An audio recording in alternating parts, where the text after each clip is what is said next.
In today's video, I'm going to teach you how to use billing in Monday.com.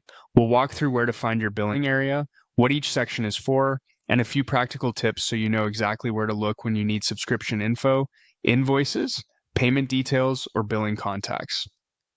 Start by opening your Monday.com workspace and heading to the home area. From there, move to the top right corner of the screen and click your profile icon. In the menu that appears, choose Administration. This takes you into the admin space where all account level settings live, including billing. Inside the admin area, locate and select Billing. This is your central hub for everything related to your plan and payments. First, open the Overview section. Think of Overview as your snapshot.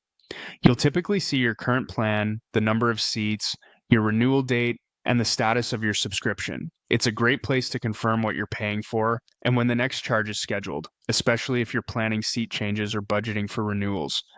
Next, go to Settings. Here's an important note. Billing settings can only be adjusted on a paid plan. If your workspace is on a trial or a free plan, you'll see a notice indicating that changes aren't available yet.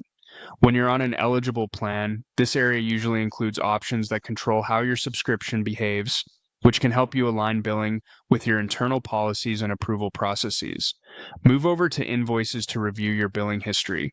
This section is where you can open past invoices for review and, when available, download them for your records or share them with your finance team. It's helpful to periodically confirm that invoice details match your internal accounting needs, such as the legal entity name and billing address, so your documentation stays consistent. Then select Payment Method. This is where you maintain the card or payment option on file to prevent lapses in service.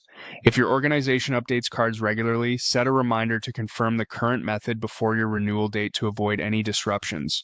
Finally, open Billing Contacts. This page manages who receives billing communications such as invoices, renewal notices, and payment confirmations. Keep this list current so the right people in your organization stay informed, especially during finance team changes or audits. And that's it. You now know how to navigate to Administration, Open Billing, and use Overview, Settings, Invoices, Payment Method, and Billing Contacts with confidence. Before you wrap up, take a moment to review your plan details and make sure your contacts and payment information are current. Thanks for watching and feel free to revisit these steps anytime you need to manage billing in Monday.com.